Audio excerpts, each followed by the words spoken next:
afternoon, everybody. Happy Friday. Indeed. Okay, I got. Could be in Quebec. We all could be. Much colder. Okay, I've got quite a bit here at the top, so I'm going to ask your forbearance because there's a lot of issues out there, and I also appreciate your flexibility and patience today. I know we're starting a little bit later, but there's a lot going on. So, let me get right at it. At approximately 7 p.m. tonight, the State Department will make publicly available online approximately 1,000 additional pages from former Secretary Clinton's email account. As we've explained previously, tonight's release will not meet the court's due date for producing all of the remaining emails, but we are still striving to produce as many documents as possible today. All documents posted today will be fully searchable, but in an effort to process and post as many as possible, the documents in today's release will not have fully completed data fields on the FOIA website. We're going to be adding this data next month and expect to be done by the end of February. I also want to address some information that I think some of you have seen in the news just in the last few minutes or so. I can confirm that as part of this monthly FOIA production of former Secretary Clinton's emails, the State Department will be denying in full 7 email chains found in 22 documents representing 37 pages. The documents are being upgraded at the request of the intelligence community because they contain a category of top secret information. These documents were not marked classified at the time that they were sent. We have worked closely with our interagency partners on this matter, and this dialogue with the interagency is exactly how the process is supposed to work. As to whether they were classified at the time they were sent, the State Department in the FOIA process is focusing on whether they need to be classified today. Questions about classification at the time they were sent are being and will be handled separately by the State Department. These emails will be denied in full, meaning that they will not be produced online on our FOIA website. And I don't need to remind many of you that in response to a FOIA request, it's not unusual to deny or withhold a document in full. I'm not going to speak to the content of these documents. I understand there's great curiosity. I'm just going to put that right out at the top. I am not going to speak to the content of this email traffic. We are aware that there's intense interest, and we're announcing this decision now because the FOIA process regarding these emails has been completed. While we have requested a month's extension to complete the entire review, we did not need the extension for these particular documents.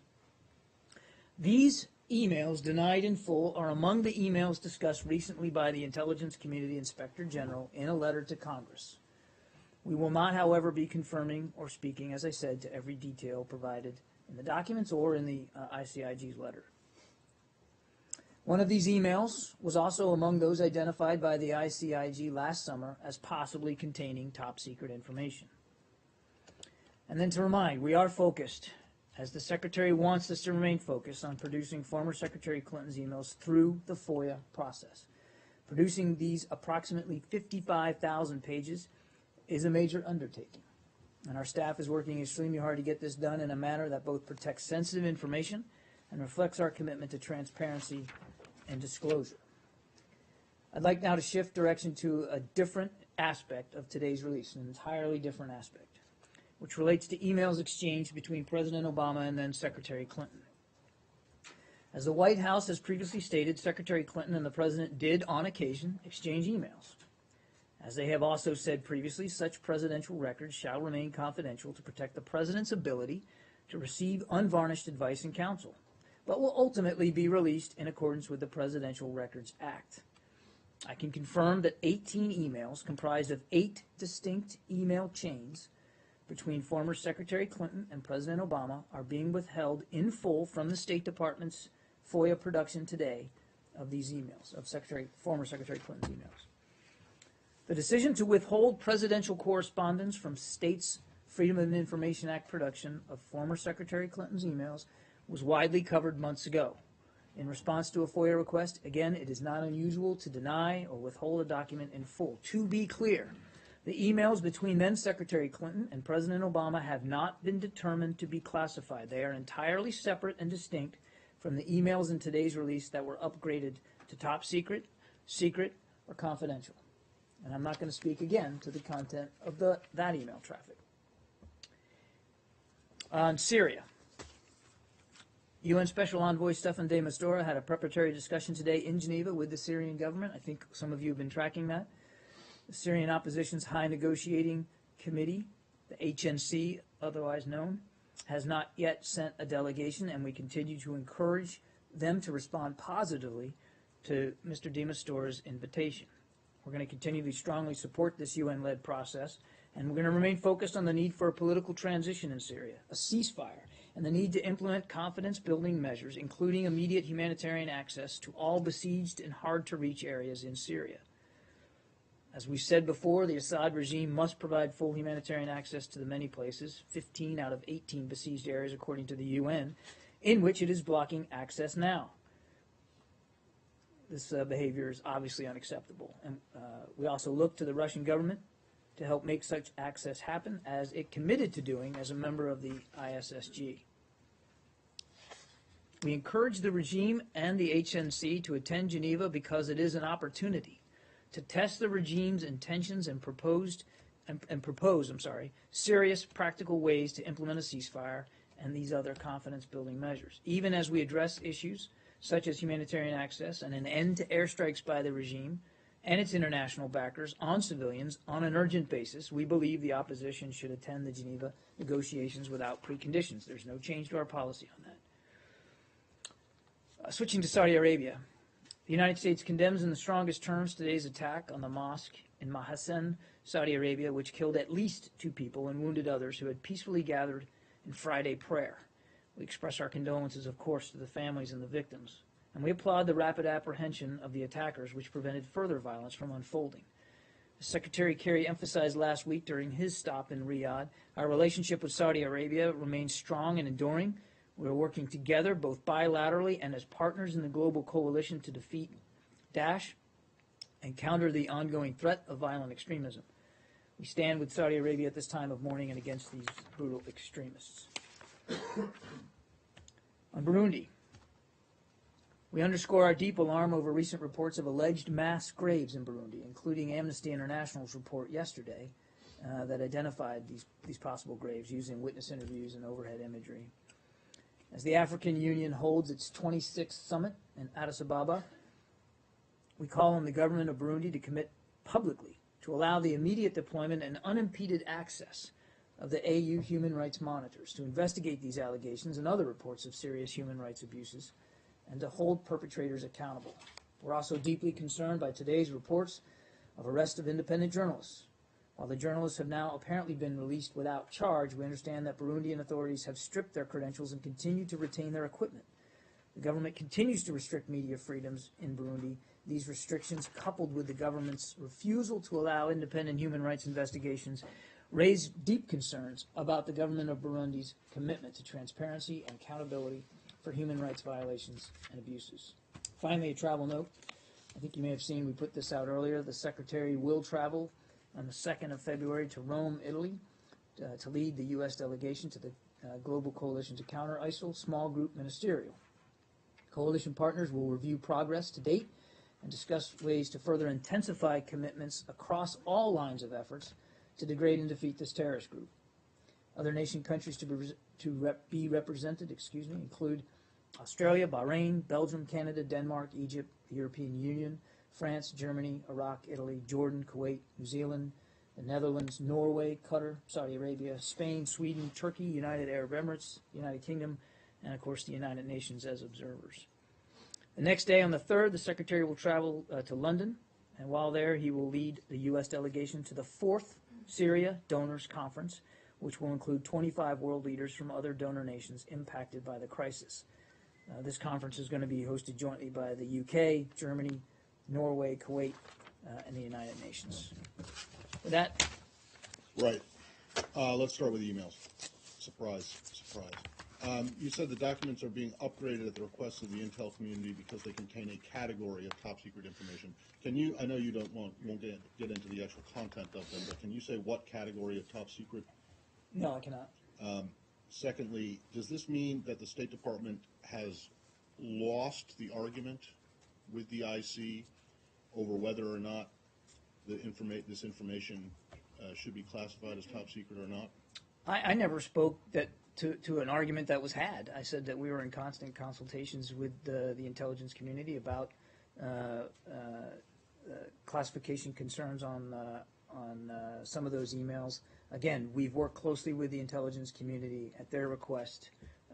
We're making this upgrade. Right, but the Clinton campaign, the spokesman for the campaign, says that this is a case of rampant overclassification, and that they object to withholding, to you guys withholding these emails from public release.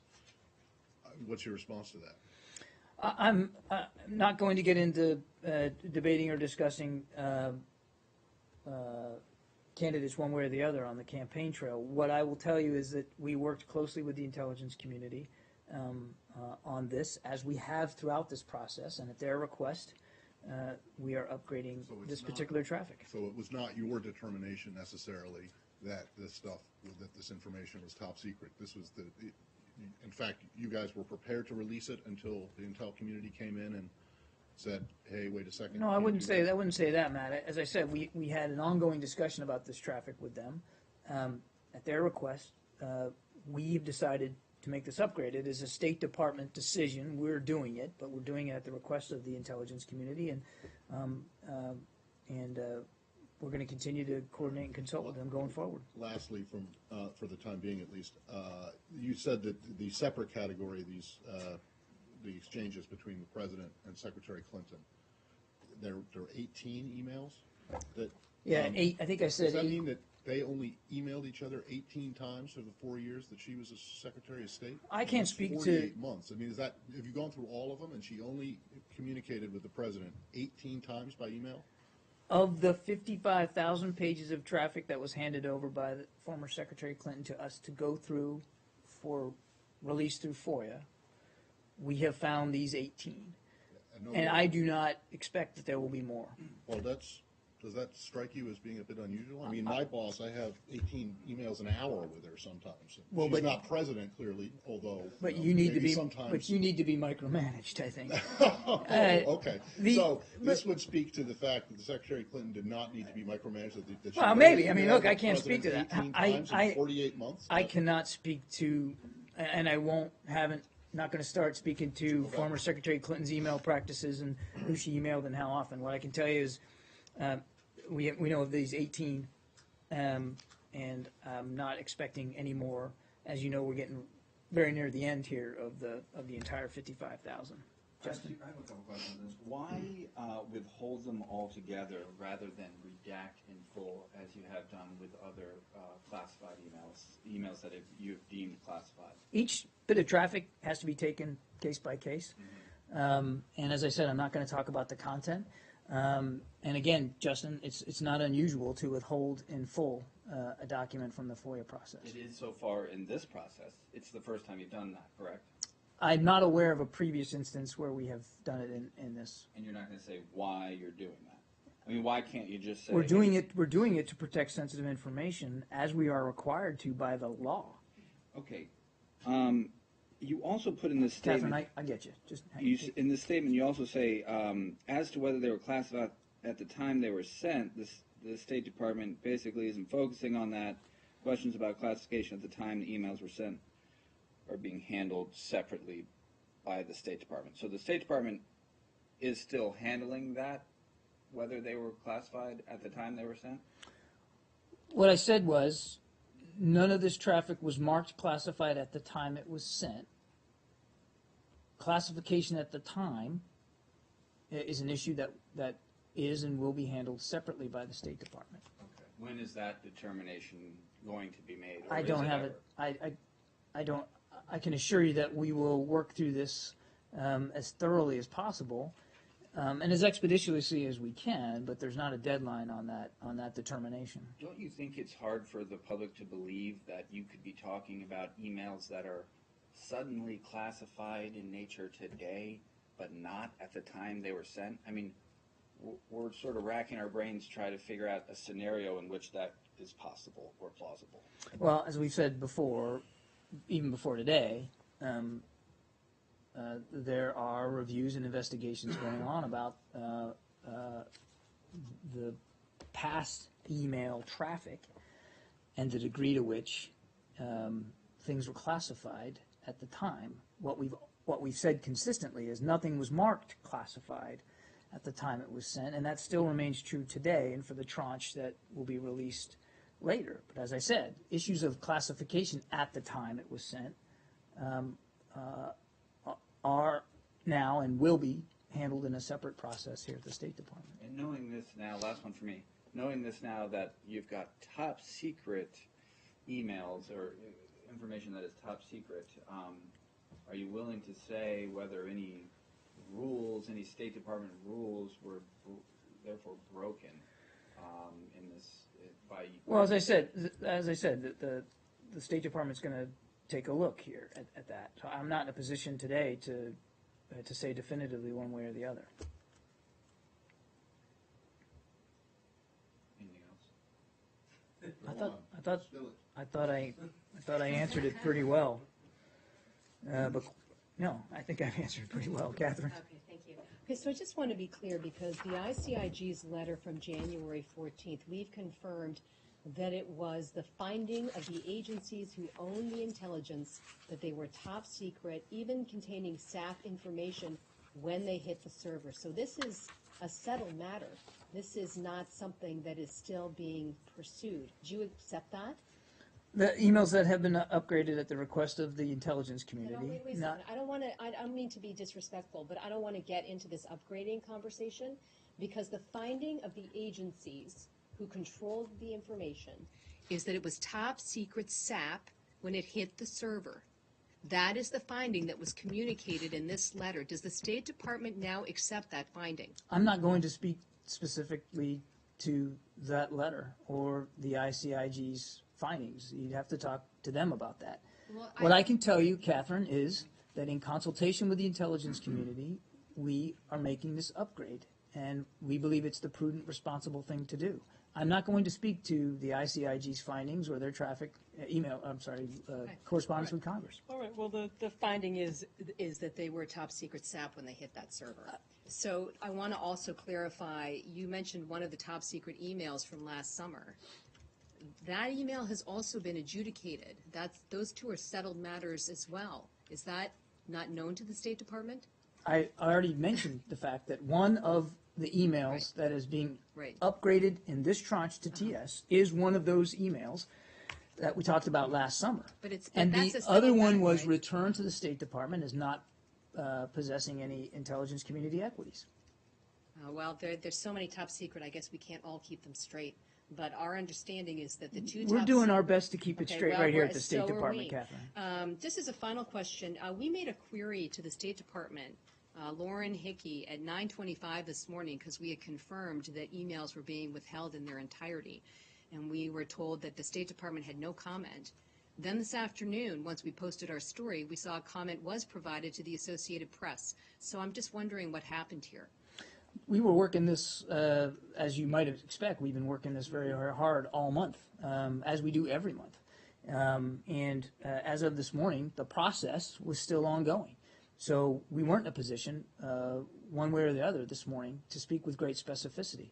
I can assure you, and you don't come to these briefings every day or every month when we do these tranches. I wish you could too, because you'd see how hard we work to get these done as fast as we can. And oftentimes we're right up to the end, right up to the limit.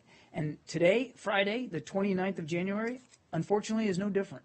We got a lot of people in this building still working hard to get these documents prepared tonight, and that was the case this morning. There was no effort. If your question is trying to imply that there was an effort to obfuscate or to make it harder for Fox News to report this, I can assure you that that's not the case. Okay, and just one final question. Given the classification that's involved here, has the State Department been advised that there will be additional security required for the storage of those emails? For the storage of the top secret emails. I don't have anything to speak to specifically with storage and in terms of outside the building. What I could assure you is that here at the State Department, anything so classified is going to be appropriately stored. I'm sorry, I want to follow up one more time because are you saying that you are not accepting the sworn declarations of an intelligence agency that the information was top secret when it was transmitted. What I'm telling you is, issue of classification at the time it was sent is going to be handled separately by the State Department. It is the State Department's responsibility to make the final adjudication on classification, no, and it's we, not. and No, that's we, not correct. and we are doing The agency it. that owns the information has final say over the classification, not the State Department. And these declarations relate to intelligence that was not That State had Department equities intelligence. outside the building, which That's is why we correct. work with the intelligence community. But we did this at the request of the intelligence community. We're owning the decision to upgrade it to top secret, to upgrade them to top secret. We're owning that decision. That's what I meant by that. But obviously, we work closely with the interagency and the intelligence community to make that determination. John, over and over again, you're saying that nothing was marked classified at the time it was sent. But that doesn't necessarily mean, and correct me if I'm wrong, that it shouldn't have been or wasn't actually. Isn't that right? Just That's because correct. something doesn't have a label on it doesn't mean that it isn't what it is. That's correct. So, in fact, it could be that this stuff, in addition to being retroactively upgraded or to top secret, was in fact top secret at the time it was sent. Well, I'm not going to speculate and I know, hypothesize, but it as I is said, possible, right? as I said, questions about classification at the time these emails were sent Yeah. are going to be, will be, and are being handled separately by the State Department. Right, and you are the State Department spokesman, so I am. So Yes. Last time I so where looked. is that? So where do we stand in that? That process is on. That process is ongoing. And who's doing it? I can get you specific Well, I don't need a information, name, but I mean, there's what I bureau? What is it? Is it INR? it'll be DS? diplomatic security and INR. All right, and then But there's a fundamental confusion here because the rules are that the agency that generated the intelligence gets final say on the classification. So for the lion's share of the intelligence in the emails, this was not generated by the State Department. So this is I'm not going to get into the content of this particular traffic, Catherine. I understand where you're trying to go with this, and I appreciate it. I really do. I'm not going to speak to the content of the email traffic. What I can tell you is that in consultation with the intelligence community and at their request, we've upgraded this particular traffic to top secret. We believe it's the responsible, prudent thing to do, and the Secretary has remained steadfastly committed to making Right. sure that we protect sensitive information as appropriate, and certainly in keeping with the law, the Freedom of Information But Act. you do accept that the group that has final say on the classification when it hit that server is the agency who got that information, not the State Department. What I'm saying is, we have worked closely with the intelligence community, and at their request, we have upgraded this information. That's not answering the question. I mean, you don't have final say on CIA information. I didn't You don't say have we final- did. I didn't say we I'm did. just trying to ask, make sure we all understand what the system is, because the system is, final say is for the generating agency, not for the State Department, unless you generated it. Again, we are upgrading this information to top secret at the request of the intelligence community, and we're going to keep working with the intelligence community going forward. So following on to Justin's question from earlier about whether or not this is, whether or not there's actionable, if anything that was done, was transmitted, would be actionable as a violation. Is the State Department looking at whether or not there were violations of the classification regulations?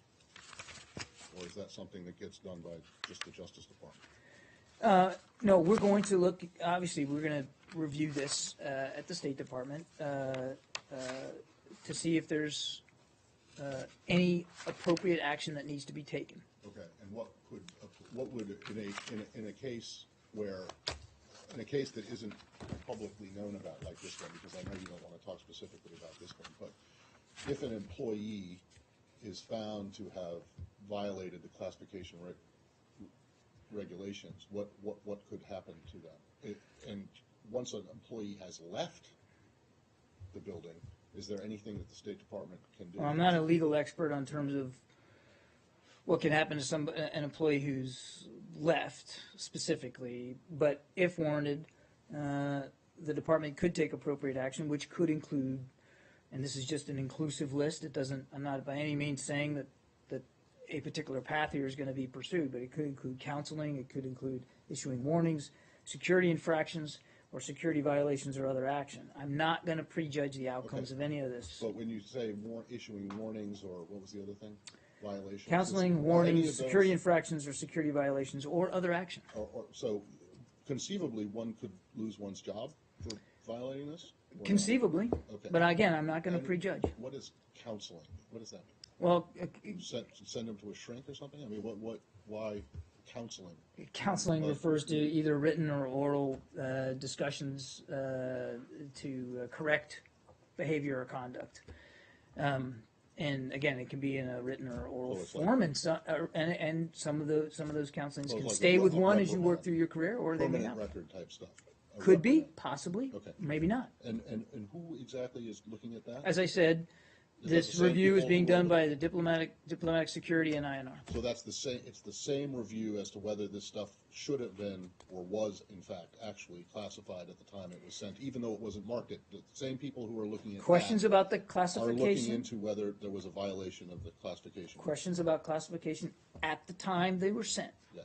It was being handled separately by the State Department. The people at the State Department handling that review are diplomatic security and the Bureau of Intelligence and Research. Does that mean that the State Department does not believe that another agency should also be looking into this?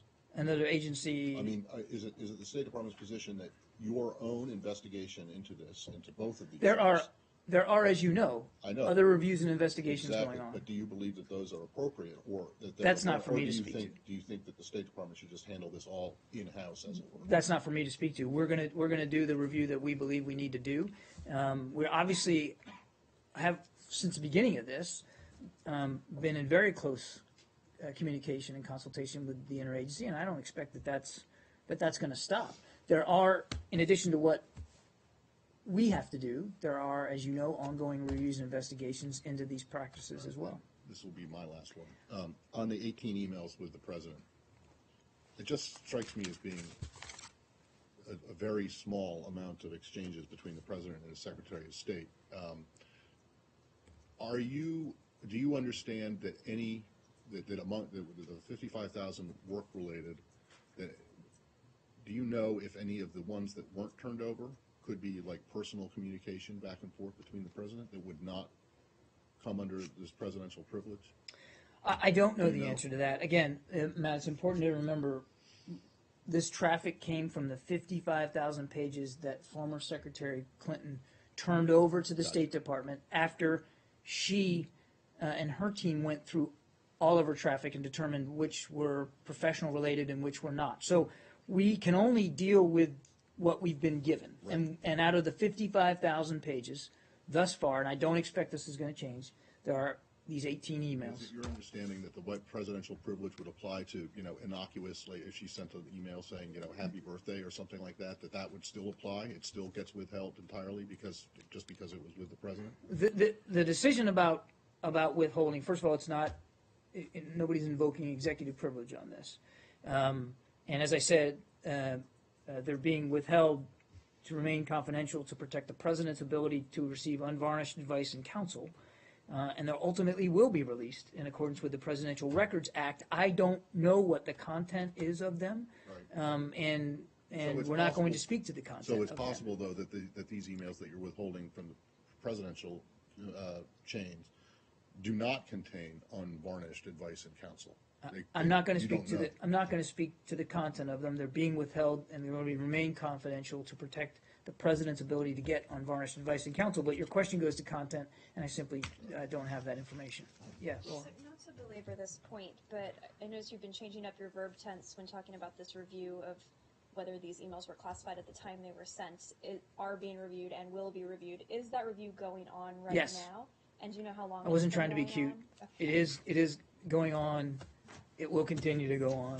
Okay, and then also on the emails that are being released today, given that this batch is now so much smaller than it was expected to be, why the decision to release them so late in the day?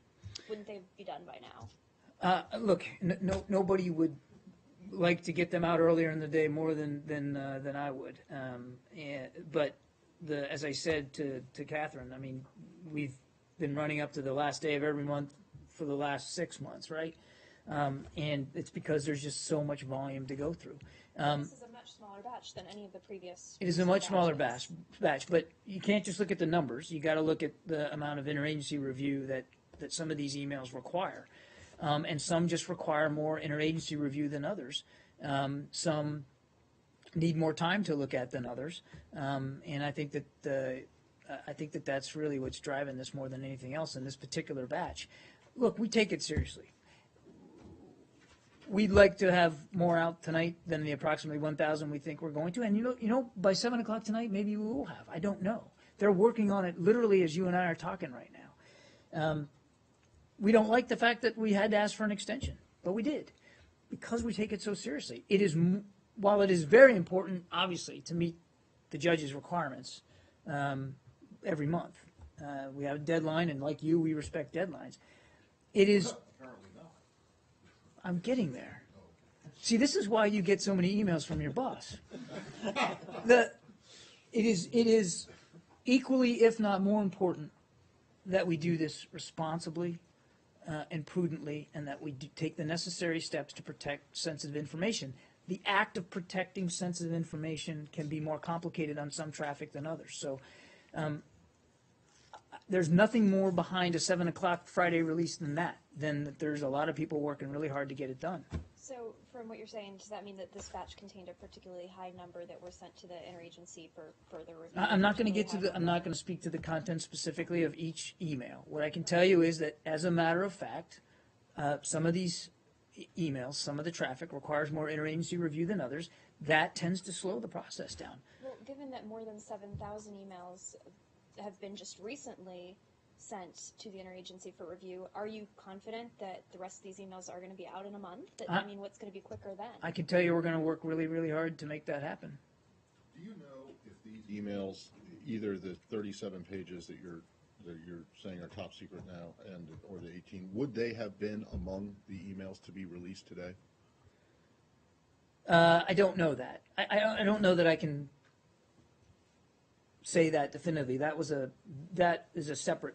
That process of working with the intelligence community to upgrade them was sort of done separately, Right. in tandem. I can't say that definitively, that they would have been otherwise, because, as you know, there hasn't been a perfect chronological path to these releases because some have required less interagency review than others. Is it possible then that that there may be more that are classified as top secret and are withheld in their entirety? I'm not going to speculate about future classification. So it As is possible. we have, with every tranche, we've been very open and honest about the upgrades and what they've been. I'm not in a position right now to Right. rule in or out additional upgrades. But it is possible because they haven't all been looked at by the interagency. There are still reviews going on, and I'm not going to get ahead of that review. How many upgrades then are in this batch? How many upgrades? Not just including the top secret upgrades. I don't have a final number for you on the other upgrades. I think you can expect that there will be other upgrades other than the top secret, which again has not been, I'm not going to get into specifics, which is not atypical for past tranches. I don't have a final breakdown for you right now. As I said, and I meant it earnestly, there are people, as you and I are speaking, that are still working this very hard right now. And so when we get a little closer, we'll be able to have more fidelity for you. I just don't have it right now. Mrs. Clinton's campaign put out a statement which said that these emails likely originated on the State Department's unclassified system before they were ever shared with her, and remained on the unclassified system for years. Can you confirm that? No, I cannot. Have you looked into that? There are, as I said, the State Department is going to review the issue of classification at the time that the emails were sent. I'm not going to get ahead of that process. Oh, so what she's asking about has to do with that process? It does. The issue of classification at the time very much has to do with the review that we are doing here at the State Department, the Diplomatic Security Branch, as well as INR, and I'm not going to get ahead of that process. But doesn't it seem like, I was asking this earlier, doesn't it seem kind of silly that it would, I mean, are you leaving open the possibility that it was not top secret at the time? I am not going to speak to the issue of classification at the time. All I can tell you definitively is that none of this traffic was marked classified at the time. There's a review ongoing here at the State Department to examine the issue of classification at the time it was sent. Point 3, at the request of the intelligence community, we are upgrading some of this traffic to the top secret level. Again, this gets to prudence and responsibility and following the law, and we're going to do that. You said the reviewers are the diplomatic security and the Department of, what was it, Intelligence? And Research. And Research? Bureau of Intelligence and Research. So then does that review of how they originated and whether they were classified at the time they were originated, does that not involve the intelligence community as well? I'm not going Solely to. a State Department investigation. I am sure, as we have stayed in touch with the intelligence community throughout this entire process, we will continue to do so. I'm not going to speak specifically to how diplomatic security and INR are going to conduct their review, but we have remained in very close contact with the intelligence community throughout this, and that's not going to change. So I want to just make sure, just because something is not marked classified does not mean that it isn't classified, correct? I think that it's certainly possible that for any number of reasons, traffic can be sent that's not marked appropriately for its classification. That is certainly possible. But Matt, I am not making any judgments about this. That's why we're going to do a review here at the State Department to look at the classification at the time this traffic was sent. All I can tell you definitively is it wasn't marked classified at the time it was sent. But obviously, in consult with the intelligence community, we're going to do a review to make that determination. But is it possible that something is classified at the time it is sent and not marked so, or maybe not marked appropriately, marked at a level that it shouldn't have been? That is certainly possible. But this wasn't marked at all, is what you're saying. None of the traffic that we are upgrading to top secret was marked classified in any way at the time it was sent. And is there an expectation that someone sending or receiving, someone with top secret classification, is there an expectation that if they received an email containing information that was not marked but which they believe to be classified, there is an expectation that that person would do something about it? Sure, Right? sure. If you have a sense that, and we're all trained. Anybody that works in the government is trained to treat classified and sensitive information appropriately. And if you have a sense that you're dealing with information that is sensitive and should be protected, you have an obligation to do that. In terms of the FOIA standards as differentiated between stuff that could go to the Hill, would these emails be sent unredacted, would be turned over to Congress without redactions? Will they be? All I can tell you is that Will they, or would they be? Well- Or would they also get redacted versions? without getting into specifics, what I can tell you is that we have kept Congress informed throughout this process, and we're going to continue to do that. But I'm not going to speak to the specifics of No, but the FOIA redactions are more stringent than. FOIA. Right. But FOIA don't redactions like are more stringent because it's being made public, and so obviously, again, not speaking to this traffic, please, but obviously, we consult and communicate with Congress on a wide range of matters, and certainly it's our responsibility to share with them information that at times that may not and would not be released to the public under FOIA. Can I ask you a not so hypothetical question? If you were sent an email today that contained a New York Times article that discussed a highly secretive intelligence program, but an article that was published in the New York Times, would that throw up red flags for you? Would you say, I can't be forwarding this along or talking about this, or this needs to be put somewhere else or maintained in a different area? Would that be a problem for you if you got that kind of an email? Well, it is a hypothetical. Any question that begins with the word "if" is hypothetical. Have you ever? I could start it that way. No, it's too late. You already said it. And I'm not going to get into hypotheticals. Look, But you know what I'm driving at. I do, and I'm not going to speak to the content of this traffic one way or the other. But as I said to Matt, any government employee has a responsibility, and they're trained. And you go through periodic training throughout one's career, whether you're in the military or the civil service or the foreign service or whatever, to properly handle sensitive information and to use your judgment as best you can when when sensitive information crosses your desk, and you have an obligation to protect that, regardless.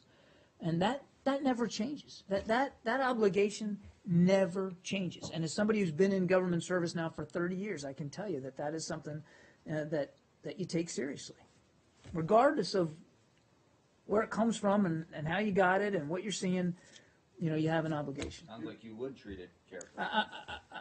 I know what my personal obligations are with respect to sensitive information, and I can assure you that everybody here at the State Department understands those obligations. You weren't here at the time, so maybe this is unfair to ask you, but maybe you could look. Would emails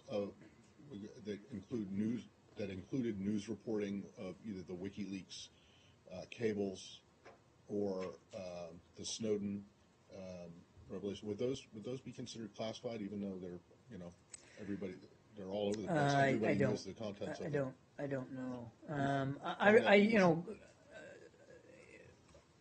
I don't know. And look, it got to the point during the WikiLeaks thing that people were in this building and elsewhere were not allowed to look at the WikiLeaks website. That's the way. Right, and so Right. if someone was emailed a news report about the contents of WikiLeaks or the Snowden revelations, then my question is, would that have been something that should have been subject to classification? Again, I think I would just fall back on one's training and understanding, having the judgment to understand what is sensitive information and to treat it appropriately, regardless of the source of it. We all have that obligation. I can't speak specifically to what guidance or policies were in place here at the State Department. When I was at the Pentagon for WikiLeaks, there was very stringent policy with respect to the treatment of not only the WikiLeaks website, but traffic, whether it was email or news articles about the contents of that, because so much of it was classified in nature. So everybody has that obligation. Also, then in obligation. the public domain. So I guess the question would That be, doesn't did you change. get That a- doesn't. Right, But if you Mark, got an but Matt, email- that doesn't change the if you're fact in the that just WikiLeaks because thing- something's in the public domain doesn't mean Right. that it still isn't classified. No, I understand that. But so what did you do then as spokesman over at the Pentagon when a reporter, and I'm sure they did, emailed you a story based on the WikiLeaks cables? I and said, treated, what do you do? I, without getting into the details, and certainly that's a different federal agency than this one, but there were steps that we had to take to treat that information appropriately, and I did. But even if it was just a news article, what did you do? Just delete it, not respond? There were steps and policies in place that we followed to try to deal with that information as best we could. You have to be on the lookout for sensitive information and treat it appropriately. I just have one more on this. Go ahead.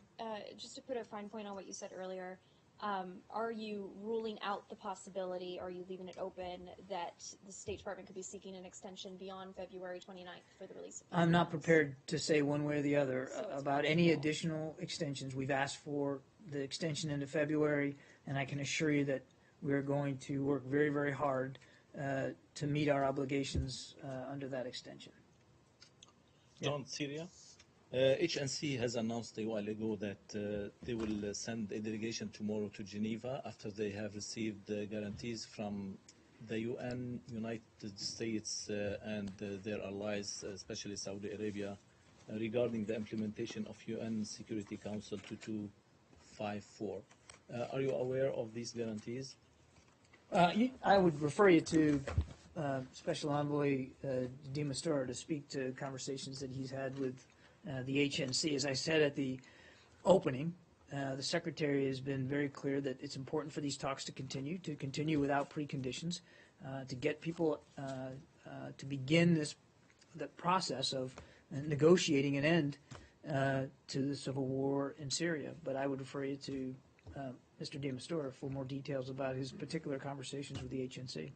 In a statement that they have released a while ago too, they said that Secretary Kerry has called Riyadh Hijab, and he promised to implement UN Security Council Resolution 2254, especially Articles 12 and 13, and he said that the statement said that the US will guarantee the formation of the transition body too, and Secretary Kerry told Hijab that he is ready to go to Geneva to support the opposition delegation.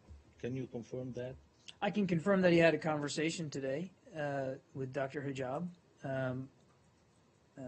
He's had a conversation with Special Envoy de Mistura. He's had a conversation today with Foreign Minister Lavrov.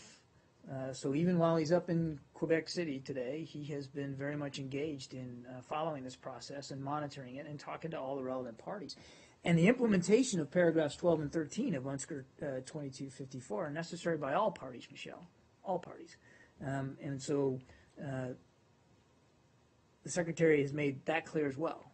But I'm not privy to every detail of the conversation as you lay it out there. Did he promise that he would be going to Geneva? Who promised? The Secretary. I have nothing additional on the Secretary's travel schedule to announce other than what I did today. And one more, please. The HNC has said too that they will send the delegation to Geneva, but they won't participate in the talks or the negotiations before the implementation of the guarantees. Is there a question there? Yeah. What's your question? Do you if they went to Geneva without participation, without the participation? I know as much as you'd like me to. I cannot speak to the HNC and what they will or won't do. The Secretary's been clear that it's important for these talks to happen, and it's important for the HNC to attend, and to do so without preconditions. We've said that for weeks now, and we continue to say that. It's also important, and we understand their concerns. And as I said at the outset, it's also very important to us that humanitarian access be had in some of these besieged areas, that we can get to a ceasefire as quickly as possible. I mean, nobody wants to see any more bloodshed there. But the Secretary firmly believes that one of the ways to get to a point where there's no bloodshed is to sit down and to start to have these discussions. And so that's been his point. And do you view that they sent a delegation, or they will send a delegation tomorrow as a positive step? Their participation in these talks, obviously,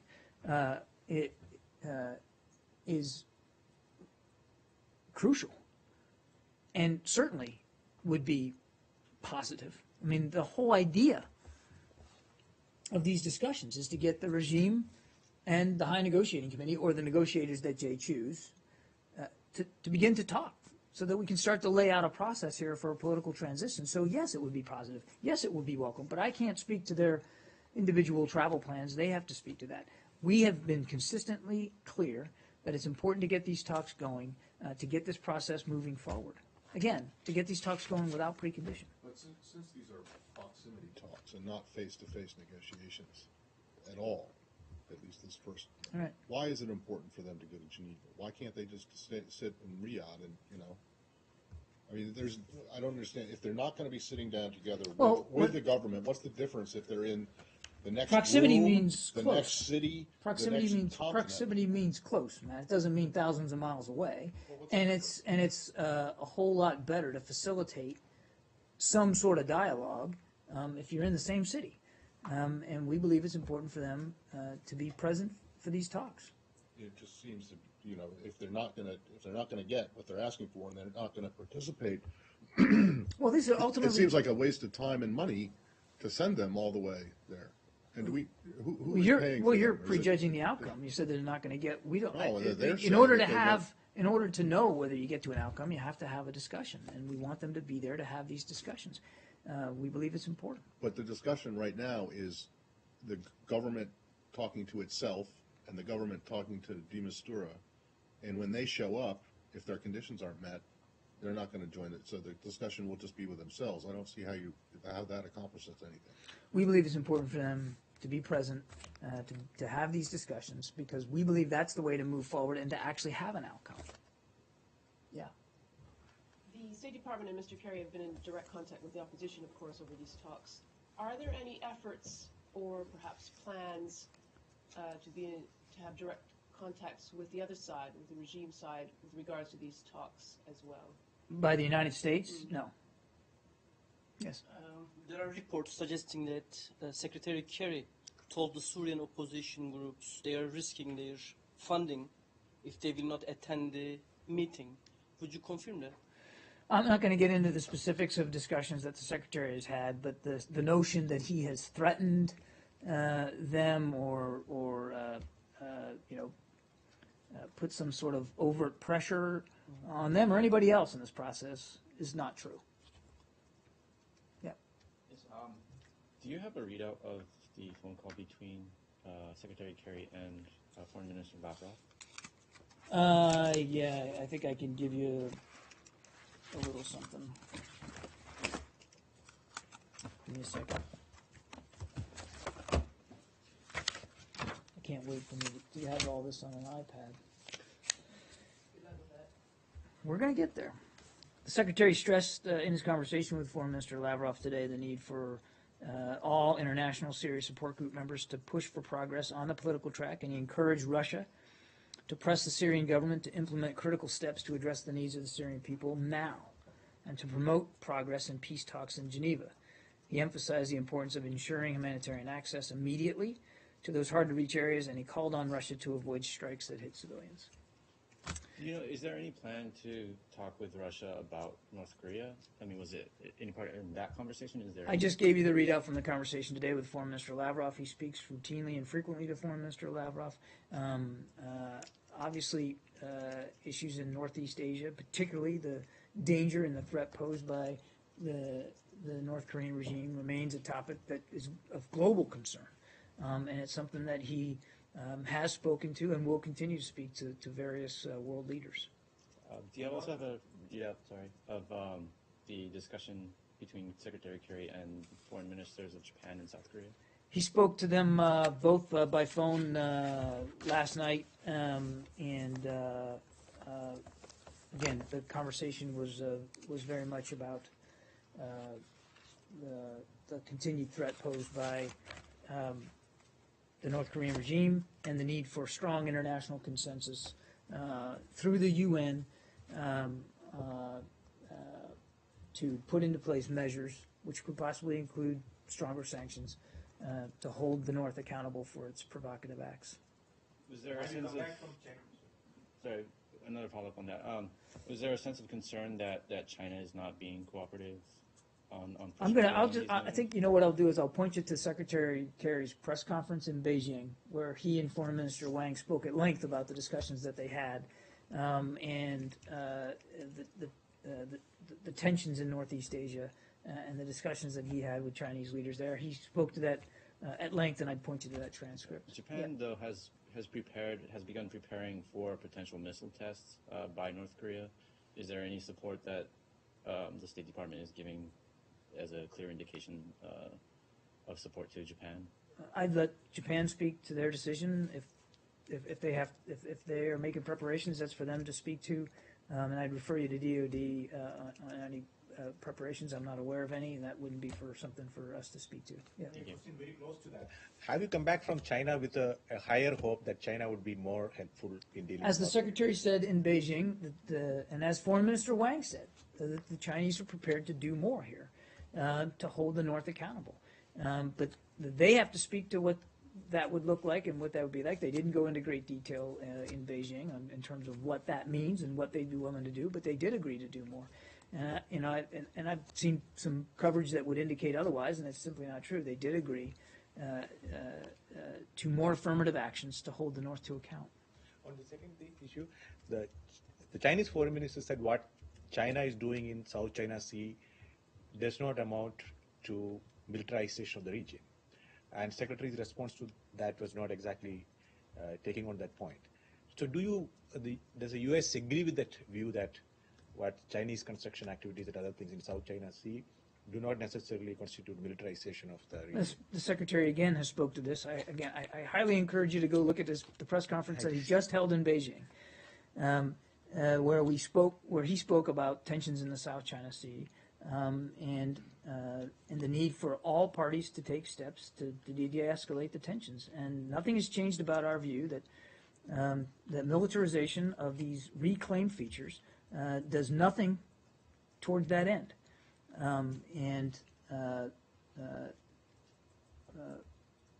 We continue to be concerned about Chinese activities with respect to militarization on these reclaimed features.